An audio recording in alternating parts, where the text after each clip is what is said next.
नमस्कार साथियों, स्वागत है आपका मेवाड़ क्लासेस पे। हम चर्चा कर रहे थे फिजिक्स के बारे में, जिसके हमने एक वीडियो बना के डाल दिया था गाउस के नियम का। अगर आपने नहीं देखा है तो चैनल की प्लेलिस्ट पे जाकर देख लीजिएगा। आज से हम वापस शुरू करने वाले हैं 12th क्लास की फिजिक्स को। हम किसको शुरू करने वाले हैं? कक्षा 12 की भौतिक विज्ञान को।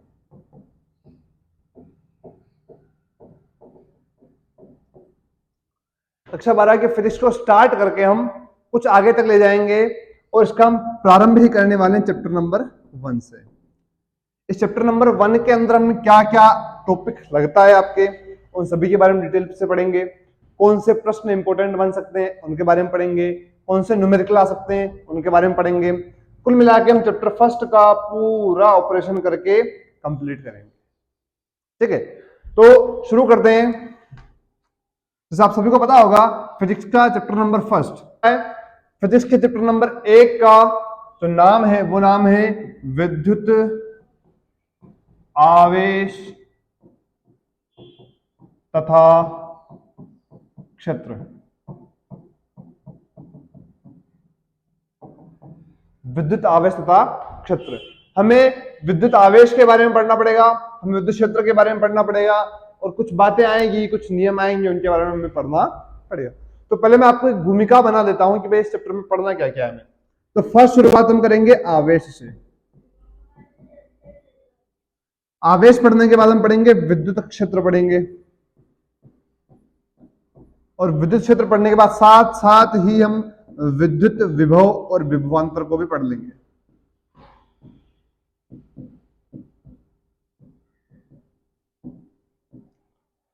फिर अपन पढ़ेंगे इसमें कूलाम का नियम,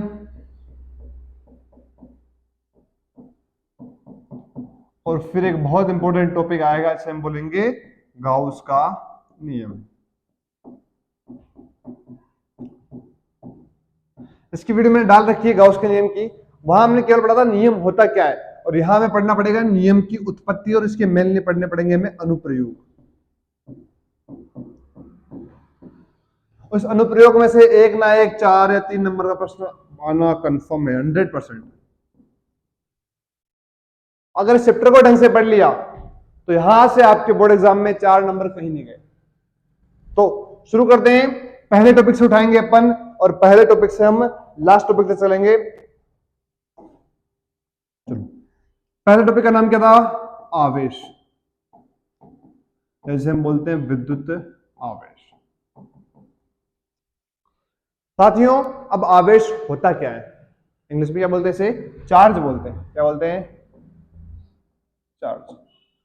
हम बोल रहे किसी के ऊपर नेगेटिव है, नेगेटिव चार्ज बोलते हैं ना। ऋणावेश है, धनावेश है, नेगेटिव चार्ज है, पॉजिटिव चार्ज है। ये चार्ज होता क्या, पहले तो ये तो बताइए आप हमें, चार्ज होता क्या है। अब देखो, अलग अलग बातें, चार्ज के लिए सब लोगों ने अलग अलग कहानियां भी कही है, लेकिन हम केवल एक ही व्यक्ति की मानेंगे, जिसका नाम है बेंजामिन फ्रैंकलिन।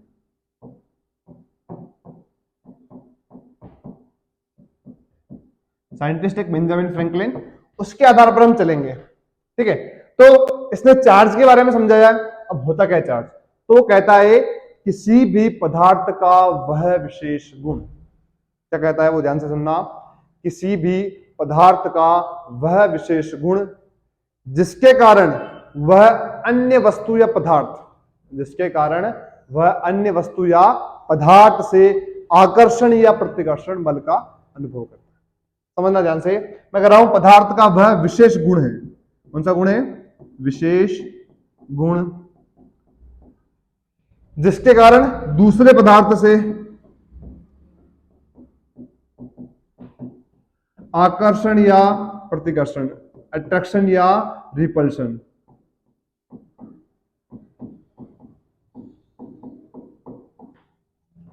समझना। माना कि मैं कह रहा हूं मेरे पास कोई पदार्थ पड़ा हुआ है, माना कि मेरे पास एक चुंबक है, उस चुंबक के पास में मैं दूसरा चुंबक लेके आ रहा हूं, तो आकर्षण कर रहे हैं ना। कैसे कर रहे हैं? इस चुंबक का वह गुण है, विशेष गुण है, चुंबक का वह विशेष गुण जो दूसरे चुंबक को पास में लाने पर आकर्षण बल का अनुभव करवाता है या प्रतिकर्षण बल का अनुभव होता है। अगर हम ध्रुव बदल देंगे तो प्रतिकर्षण हो जाएगा, और ध्रुव क्या रखेंगे, सॉरी ध्रुव अलग अलग रखेंगे तो प्रतिकर्षण नहीं होगा, आकर्षण होगा, और ध्रुव सेम रख दिए तो प्रतिकर्षण हो जाएगा। सेम यहां पर है कि पदार्थ का वह विशेष गुण जिसके कारण दूसरे पदार्थ का आकर्षण या प्रतिकर्षण होता है। अब लिख लेते हैं इसको,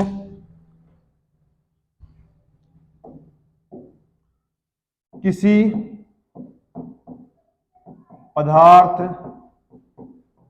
का वह विशेष गुण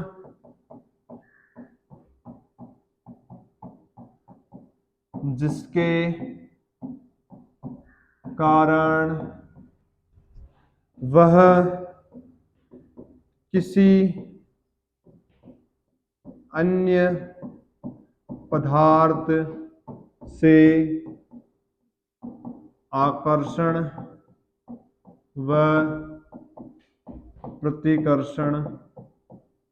आकर्षण व प्रतिकर्षण बल का अनुभव करते हैं।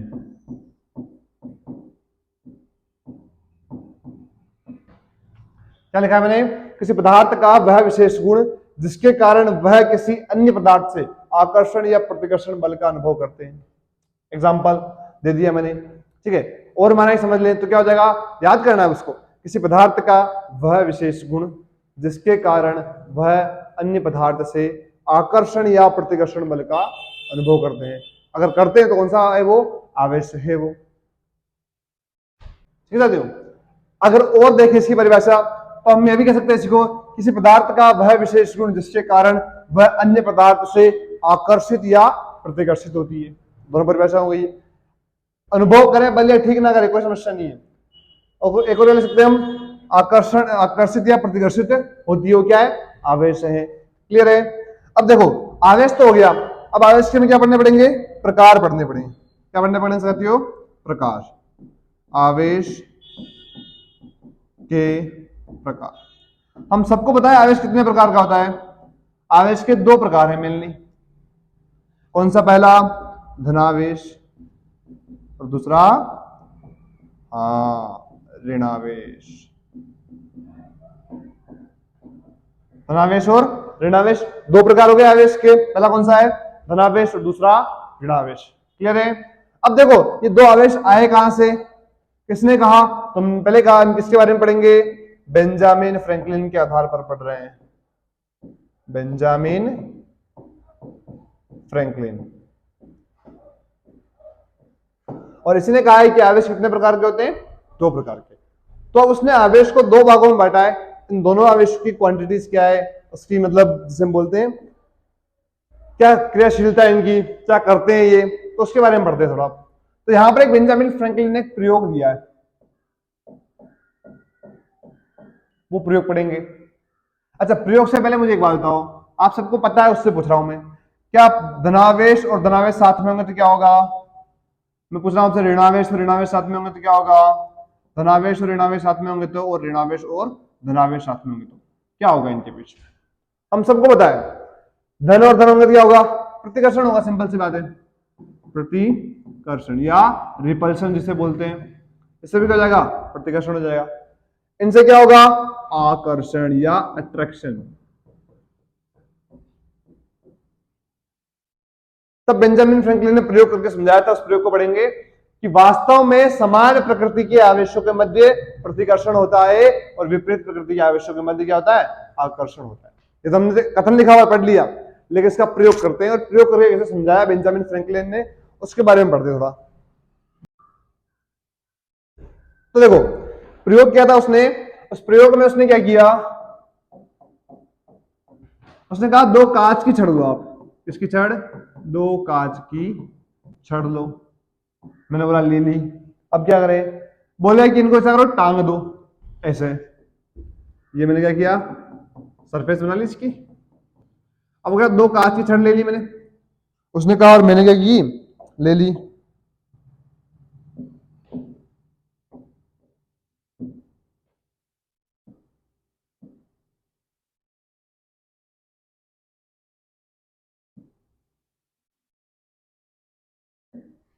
ठीक है, दो कांच की छड़ ले ली, टांग दी, और फिर मैं कह रहा हूं चलो अब रेशम का कपड़ा,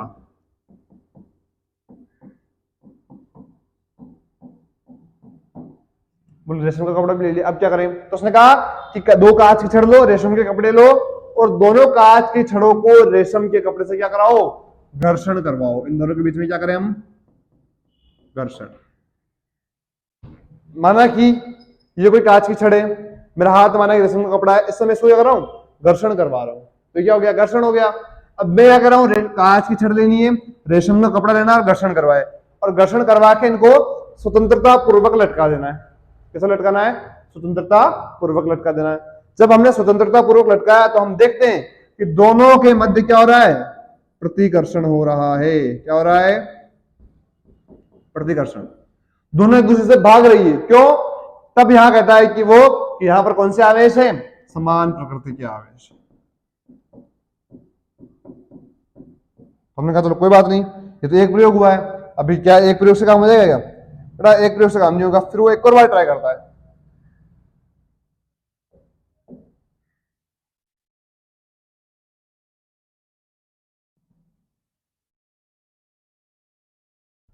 अब की बार क्या कर रहा है वो, कि दो ले रहा है प्लास्टिक की छड़,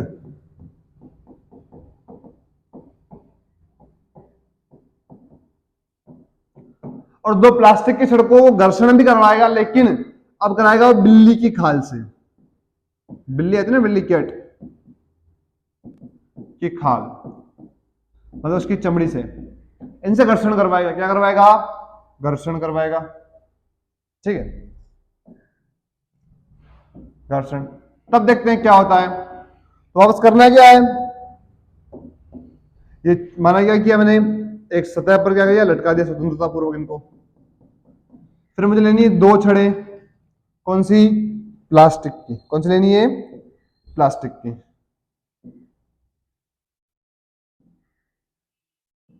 ये कौन सी छड़े हैं, ये प्लास्टिक की छड़े हैं, ठीक है। अब क्या करा है मैंने, इनको घर्षण करवा दिया और स्वतंत्रता पूर्वक लटका दिया। अब जब मैं इनको देखता हूं तो इनके बीच में क्या हो रहा है, आपस प्रतिकर्षण। क्या हो रहा है, जब बेंजामिन फ्रैंकलिन ने देखा कि हो क्या रहा है, साला मैं कभी कांच की छड़ ले रहा हूं, उसको रेशम के कपड़े से घर्षण करवाया तो क्या हो गया, प्रतिकर्षण। मैंने प्लास्टिक की छड़ ली, बिल्ली की खाल से घर्षण करवाया तो क्या हो गया, प्रतिकर्षण। इसका मतलब कहीं ना कहीं तो क्या है, गड़बड़ है। तब वो सोचता है भाई गड़बड़ कहाँ है, मुझे देखना पड़ेगा। तब वो क्या करता है कि वैसा करता है, एक तो लेगा किसकी छड़, एक तो किसकी लेगा, प्लास्टिक की और एक कांच की।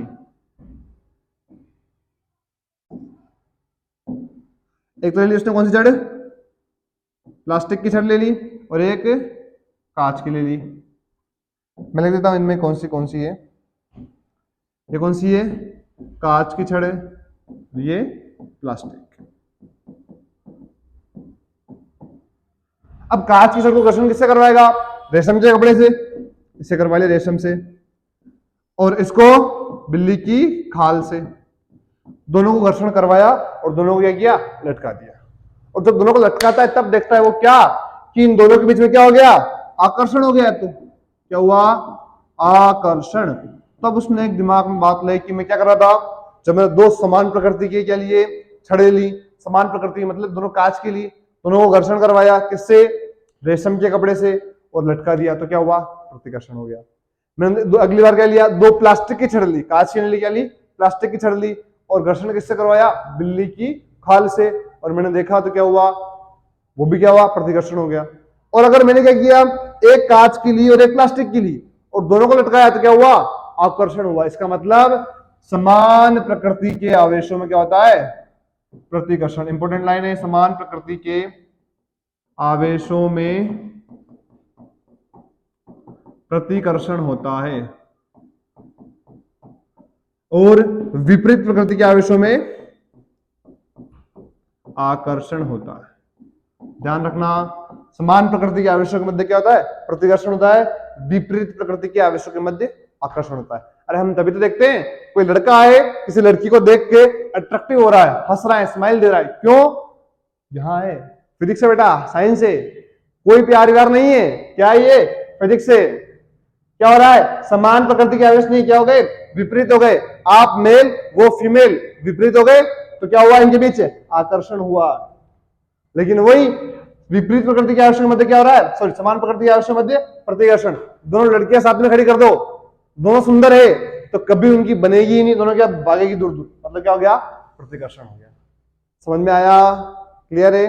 अब देखो आवेशों के बारे में समझा दिया इसने, मान लिया हमने, समझ भी लिया, लेकिन सर आप प्रश्न कहां से आते हैं, तो बेटा प्रश्न आते हैं इनसे, कैसे आएंगे, तो आगे हम बढ़ते हैं, आगे लिखा जाता है आवेश का मात्रक।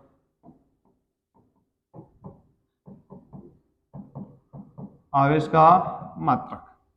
अच्छा मात्रक की पद्धतियां तो पता है ना आपको, एक कहता है एसआई पद्धति, एक होती है एमकेएस पद्धति, एक होती है सीजीएस पद्धति, इनमें मात्रक निकालते हैं, एक होती है एफपीएस भी होती है, फुट पाउंड सेकंड, ठीक है। तो मेन जो पद्धति सब जगह लागू होती है वो कौन सी होती है, एसआई पद्धति। अपने यहाँ कौन सी है, एमकेएस है, बाकी विदेशों में सीजीएस मिलती है, एफपीएस मिलती है। देखो इन मात्रक पद्धति के बारे में पढ़ रखा है आपने, और मात्रक निकालना, विमाएं निकालना आपको आती है। एसआई पद्धति में क्या होता है, इसका मात्रक किसका, आवेश का। एसआई पद्धति मात्रक होता है, स्टैंडर्ड मात्रक होता है कूलाम। क्या होता है, कूलाम। इसका मात्रक होता है, आवेश का मात्रक क्या होता है, कूलाम होता है। कौन सी पद्धति में, कौन सी, एसआई पद्धति में। फिर पूछ ले आपसे एमकेएस में कौन सा होता है, या फिर आपसे पूछ ले सीजीएस में कौन सा होता है। तो एमकेएस में याद रखना है आपको, एम्पियर गुना सेकंड, गुणा सेकंड। किसमें होता है, एमकेएस में। बहुत इंपॉर्टेंट है, बहुत ध्यान रखना, बहुत सारे बच्चे इसको गलती करेंगे, उनसे परीक्षा में प्रश्न पूछेगा, आवेश का एमकेएस मात्रक, और क्या लगाएंगे, कुलाम कुलाम कुलाम कुलाम। गलत है बेटा, गलत कर रहे हो आप। क्या है, एमकेएस मात्रक क्या है, एम्पियर इंटू सेकंड है, ठीक है। सीजीएस मात्रक क्या होता है, तो सबको पता है, एब गुलाम और स्टेट गुलाम।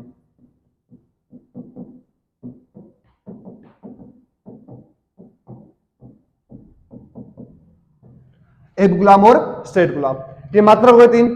कौन सा मात्रक पहला, एसआई मात्रक कौन सा है, गुलाम। एमकेएस मात्रक एम्पियर इंटू सेकंड, और सीजीएस मात्रक क्या होता है, एब गुलाम और स्टेट गुलाम। अब आपसे पूछ ले, मानना है कोई कि भाई एक गुलाम बराबर कितने स्टेट गुलाम होते हैं, या एक गुलाम बराबर कितने एब गुलाम होते हैं। मतलब पूछ ले आपसे कि एक गुलाम बराबर कितने स्टेट गुलाम होते हैं, या फिर पूछ ले आपसे एक गुलाम बराबर कितने एब गुलाम होते हैं। जिसको पता है वो कमेंट कर देना, जिसको पता है वो क्या करेंगे, कमेंट करेंगे। जिसको नहीं पता है वो सुन ले ध्यान से, कि एक गुलाम बराबर 3 इंटू 10⁹ स्टेट गुलाम होते हैं। कितने होते हैं, एक गुलाम बराबर 3 इंटू 10⁹ स्टेट गुलाम होते हैं, और एक गुलाम बराबर 1/10 एब गुलाम होते हैं। ध्यान रखना, आपसे हो सकता है परीक्षा में प्रश्न पूछ ले, एक स्टेट गुलाम बराबर, पूछ ले आपसे एक गुलाम बराबर कितने स्टेट गुलाम होते हैं, तो कितना होता है, 3 इंटू 10⁹। और ऐसे प्रश्न आ सकते हैं बेटा कंपटीशन एग्जाम्स में, जैसे हम बोलते हैं ना जेई और नीट का एग्जाम्स, उनमें ऐसे प्रश्न बन सकते हैं। पूछ सकता है आपसे जेई में, या फिर पूछ सकता है आपसे एनडीए में। ध्यान रखना, बहुत टफेस्ट एग्जाम होते हैं एनडीए का। एनडीए मतलब क्या होता है पता सभी को, कमेंट करते हैं जिसे इसको पता है, नेशनल डिफेंस अकेडमी।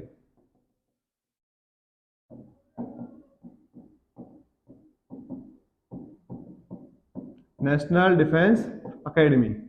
हम इन एग्जाम्स के आसपास और उनसे पहले भी एनडीए की कुछ क्वेश्चंस पेपर सॉल्व करेंगे, कुछ इंपॉर्टेंट क्वेश्चंस भी आपको इस यूट्यूब चैनल पे मिल जाएंगे, जो हम इस पे आगे पढ़ेंगे, ठीक है। ये हो गया गुलाम मात्रक हो गया। अच्छा अब आता है कि आवेश का सबसे बड़ा मात्रक और सबसे छोटा मात्रक कौन सा है। आवेश का सबसे बड़ा मात्रक कौन सा है और सबसे छोटा मात्रक कौन सा है। ध्यान रखना, आवेश का सबसे छोटा मात्रक होता है फ्रैंकलिन। कौन सा होता है, फ्रैंकलिन, वही बेंजामिन फ्रैंकलिन, ठीक है। और सबसे बड़ा सबको पता है, जिसको नहीं पता है कमेंट कर देना, जिसको पता है कमेंट कर देना, फेराडे। कौन सा है, फेराडे।